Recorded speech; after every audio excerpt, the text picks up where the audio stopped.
the 35th National Night Out, the symbolic bond between men and women in blue and the community they serve. In 2016, 38 million people in 16,000 communities in America participated in National Night Out.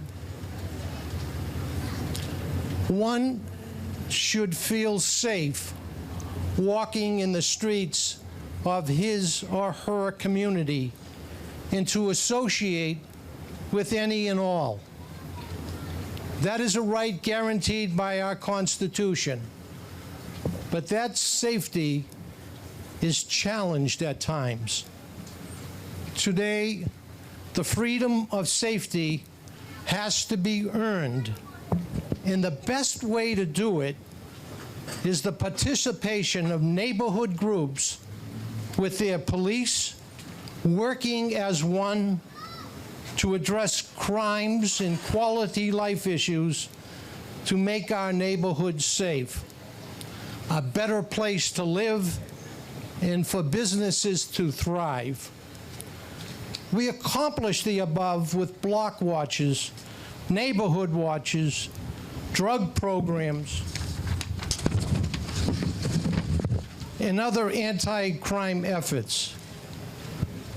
These neighbors give their personal time for our neighborhoods. And let me tell you, the older one gets, the more valuable is one's time. So we should salute those who volunteer in our behalf.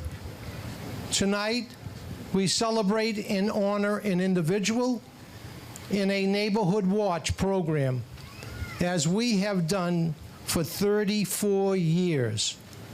Neighbors that make our neighborhoods the best in the city, that make us the best in the state, that make us the best in America, because Boston is the best place in America to live. I have the distinct honor to present to you the gentleman who is the linchpin, the ultimate leader of our safe neighborhoods, who for the past 36 years has worn the uniform of blue, protecting and enhancing the neighborhoods he has served. Captain Joseph Gillespie. Thank you, Angelo.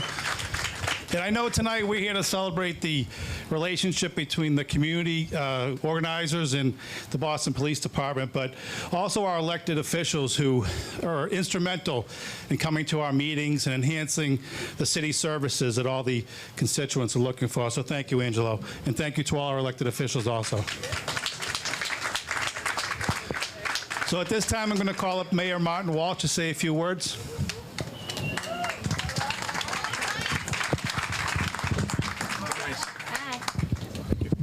Thank you very much, Captain. And I want to thank all the officers at E18. How about a round of applause for all the officers at E18 who do an incredible job. I want to thank the Boston Police Foundation for supporting the 36th Annual National Night Out, for the great work they do. I know all the crime watchers that are here, the community that's here, thank you very much. You were joined here tonight by several elected officials who are not here for the first time. They're here all the time, and I want to give them a couple shout-outs.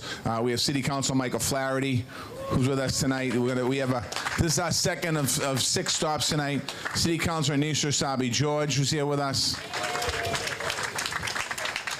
My friend and somebody I served in the House with before he went over to the Upper Branch, State Senator Mike Rush is here with us tonight. Thank you, Mike. State Representative Angelo Scaccia, who was at the microphone before us. Thank you, Representative, for what you do. Our District Attorney, Rachel Rawlings, is here. Thank you, Rachel, who's going to speak in a few minutes. Our DA is going to talk in a couple minutes. Our Police Commissioner, as Angelo pointed out, is his 1-year anniversary tonight of being the Police Commissioner. He's done an amazing job. Thank you, Commissioner. And I want to just give a special recognition to another elected official that's here, and it's his last night, National Night Out official as a city councilor, but I'll tell you, he's been a partner and a friend and done some amazing things in Hyde Park, and that's City Councilor Tim McCarthy. Thank you, Timmy. He's smiling right now because he's in shorts and I'm in the pants, but he was in shorts even when he was running for re-election, so I don't know why he's smiling all the time. But I want to thank Timmy for his incredible work here in the district as he continues to do the great work until the end of the year. The community, I'm not going to go into the Crime Watch of the Year. That's going to be brought up in a few minutes, but I want to thank all the people that keep this neighborhood safe. I have a few, I should have started the night out. I was asked a question on the way in by the press about my feelings about El Paso and about Dayton, Ohio. And yesterday, the day before yesterday, I made a phone call to the mayor of Dayton, Ohio. His name is Nan Whaley. She's a friend of mine, and she didn't know what was going on in her city. She said, "What would you say?" And these mass shootings that are happening around the country are sad. And I thought Angelo was going to go there a little bit when he talked about here at the microphone. But we have the best gun laws here in Massachusetts, the toughest gun laws in Massachusetts. Our murder rate in Massachusetts is lower than states around the country, and we don't ban people who want to have guns to have guns. They can own their guns if they want to own their guns. What we do is have background checks, and we have mental illness awareness, and those are things that we're asking for. So we're just asking you, as you're thinking about what can I do, call your United States Senate office and tell them to even though they're Democrats and it's Mitch McConnell's not taking it to the floor, tell them you want to see the Congress bill on the floor of the United States Senate. They need to take action. Too many lives, too many families have lost their life, and that will impact us here in Massachusetts, particularly in Boston, because the homicides that happen in our city, the guns that are on our streets, they're not legal. They come from New Hampshire. They come from the South. Some of them come from stolen from Massachusetts. We need to make sure we continue to get guns off the street. We need to get these guns off the street now, young people. So I'm asking you to help me there. The stats in E18, as of yesterday, shootings, same as 2000. We had 6 this year, same as this time last year. Homicides, 1 down from 3 this time last year. Other crime is up a bit. We have to work on that number. I know the captain's been working hard on that. Across the city, just so everyone gets these numbers, homicides are down 22%. Shootings are up 12%. That's another number we're going to work on. Violent crime is down 9%. Property crime is down 9%. Major crime is down 9%. Arrests are down 6%. Guns removed off the street per our Boston Police Department, 462. So they've done an amazing job getting the guns off the street. In the last 5 years, over about 4,000 guns have been taken off the streets of Boston. So we're doing our work. We're doing our work, working with the community, working with all of you, working with the police department. So we're here tonight to say thank you. Thank you to all the people that are being recognized. Thank you to the community. Thank you to the community groups. Thank you to our police officers. Thank you to our public safety officials. Thank you to all of you, because we have to do this together. We can't do it alone. It's not one person. It's all of us working together. So have a great night. One last thing I want to say. We're doing some intervention work and prevention work. We have summer programs for our kids, job training, and our recovery budget. We increased it by 35% this year to deal with the opioid crisis that we're having in the city. We're working on Peace Walk, Social Justice Task Force, and we have 7 trauma teams around the city of Boston. And when a homicide happens or a shooting happens, we go into a neighborhood with the trauma teams. That didn't happen in the past, and we're making sure it happens now. And the reason for that is a lot of times we had untreated trauma. A family would lose a loved one, and another family whose loved one did the shooting, you'd lose them both, and you had these revenge shootings that were going on. And we're working now to make sure we try and help the whole individual, and that's what we're doing with the trauma team. So all of you, thank you very much. I'm going to turn this back over to the captain.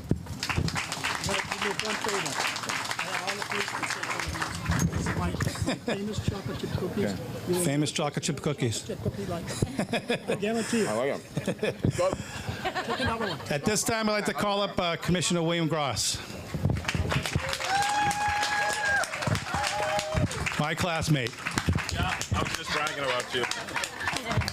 Yep, this is Mike. I claim him. He's looking like a Kennedy, too. Hi, everyone. Hello. Thank you. A year ago today, the good Mayor Walsh, like he brought me aboard as your police commissioner to serve you. And I'm going to tell you, it's been an incredible year. And you just heard the mayor mention some crime stats. This is us. This is our crime stats. This is what happens when you work together. This is why in the last 4 years we've had over 40 different countries come to Boston to see how we're doing the things that we do in our communities. Even when we're met with challenges, you just remember that it's the 1 or 2% giving everyone a bad name, but we go right past it and show how successful we are. That's why it's so important to have National Night Out. Is to show people that we don't take each other for granted and show people that this isn't just a one day or one night. We do this year round. And you want to talk about a team? Look at all of our politicians. It sounds like a law firm to me. Scott Shaw, Rush, McCarthy, Asabi George, Flaherty. But they have your backs, right? And what we appreciate most is that you have our backs too. And what I always say, we'll never give up.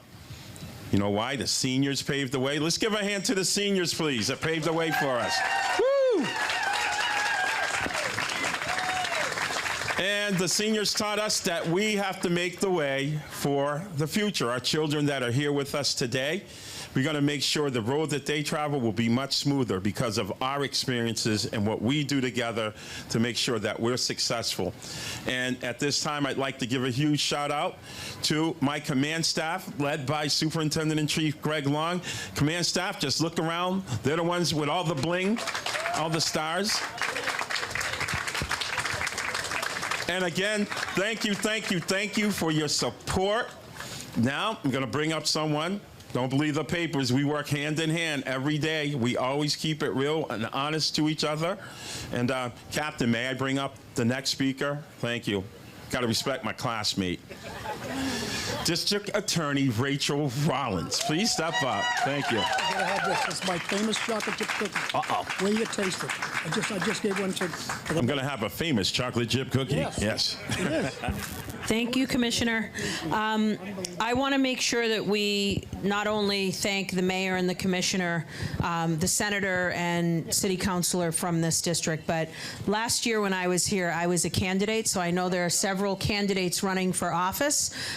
It's hard work, so I want to make sure the people that are running for office, thank you for your service, thank you for putting your name in the ring and trying to get the things that you think make our community better heard from people in the community. And also sometimes be careful what you wish for, because you could win, and then you will be making change every single day. But I want to make sure I honor you guys as well. It's important for me also to give a shout out. When I first walked in here, I sat next to a gentleman who happens to be the father-in-law of City Councilor McCarthy, who 88 years old, served this country, very much more handsome than his son-in-law. But I want to make sure we thank our veterans and the people that served our country. My father is a veteran of the Vietnam War as a Navy corpsman. And for the officers that do a job every day, and these are the positive times that we're here right now, but these men and women go into circumstances that can change in an instant, and they have to make decisions in a second that impacts not only their lives, but our community's lives. So I want to thank them for their service, and I don't know who the next person is, but I will take a cookie, whether I'm offered one or not. Here you go. Famous. Oh, famous cookie. All right, thank you. Here you go. Take care. Thank you, DA. All right, this is the reason we all came here tonight, is to honor some of our community community groups and individuals. The first person or group to be honored is the Pear Street Neighborhood Watch Group. If they could come up, please. Melanie Day.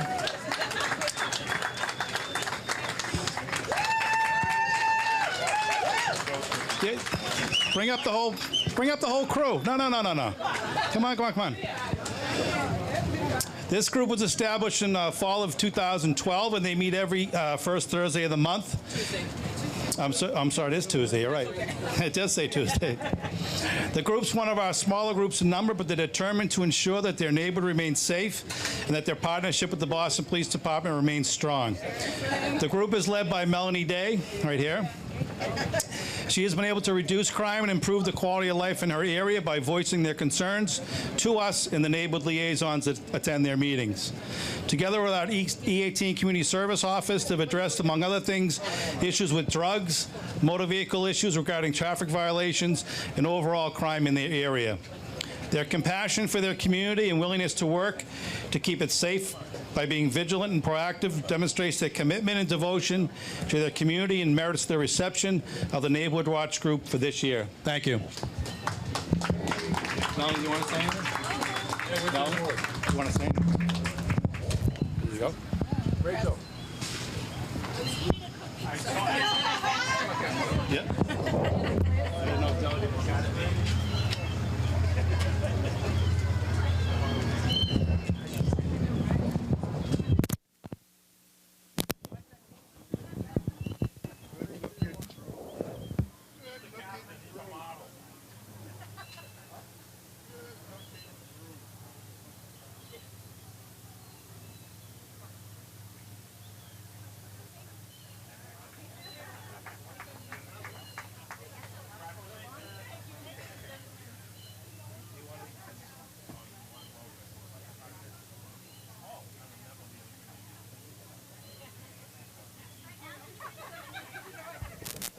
The second, and the second award is an individual award. It's to Pastor Karen Ricketts, and she's here with her husband tonight, Colin. It was nice enough to bring her flowers. Very nice, Colin. So selecting the individual for the Community Service Award, it's not an easy thing to do, as we have many talented and dedicated individuals within our community groups. However, the Community Service Office has the privilege and the honor of working with this year's recipient, Pastor Karen Ricketts, from the Family Life Fellowship for about 7 years. And she's quite the singer, too, if anybody was here earlier. She has opened her doors to the Pierce Street Neighborhood Watch Group and to the officers from District E18 by allowing us to hold our meetings in her church. Not only has she provided this location, but she's also an active participant in our meetings. Pastor Karen's energy is extremely contagious, and her love for her church and the community is quite visible. She shares with all of us not only her enthusiasm for life, but a beautiful gift of voice that echoes throughout the community. E18 Community Service Office has formed a wonderful relationship with Pastor Karen and her members. She's an inspiration to all of us and is the most worthy recipient of this 2019 Community Service Award. Thank you, Pastor Karen.